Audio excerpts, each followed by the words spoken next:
ঈদ আনন্দে ভাসছে দেশ। জাতীয় ঈদগাহে প্রধান জামাতে মুসলিম উম্মার শান্তি কামনায় দোয়া, শোলাকিয়া ও গৌরে শহীদে মুসল্লির ঢল। সবাই যেন ভালো থাকি, সুস্থ থাকি, দেশে স্থিতিশীলতা আসুক, দেশ ভালোভাবে চলুক, নতুন সরকার যেন দেশটা ভালো মতো চালাইতে পারে। দোয়া করি আমাদেরকে আল্লাহ হেফাজত করুক। ইসরায়েল আমেরিকার যুদ্ধ বন্ধ করবে। একসঙ্গে নামাজ আদায় রাষ্ট্রপতি প্রধানমন্ত্রীর। মা বাবার কবর জিয়ারত তারেক রহমানের।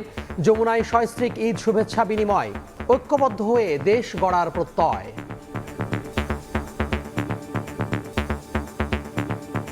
ঈদের দিনে দেশবাসীর কাছে আমি দোয়া চাই, আপনাদের সহযোগিতা যদি থাকে দেশ গঠনের কাজে সর্বোচ্চ শক্তি দিয়ে চেষ্টা চালিয়ে যাবে।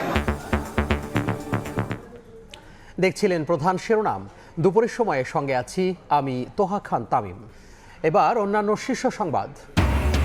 মিরপুরে ঈদের নামাজ পড়লেন বিরোধী দলীয় নেতা। হিংসা ভুলে দেশ গড়ার প্রত্যয়।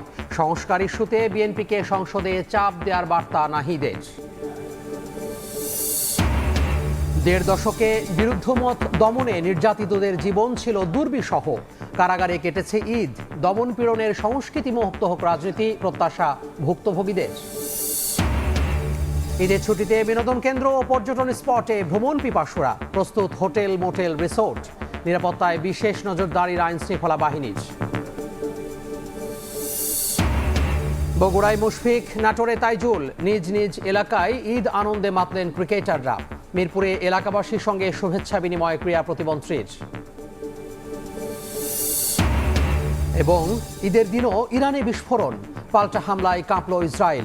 যুক্তরাষ্ট্রকে নিজেদের ঘাঁটি ব্যবহারের অনুমতি যুক্তরাজ্যের। তেহরানের তেল বিক্রিতে ছাড় ট্রাম্পের।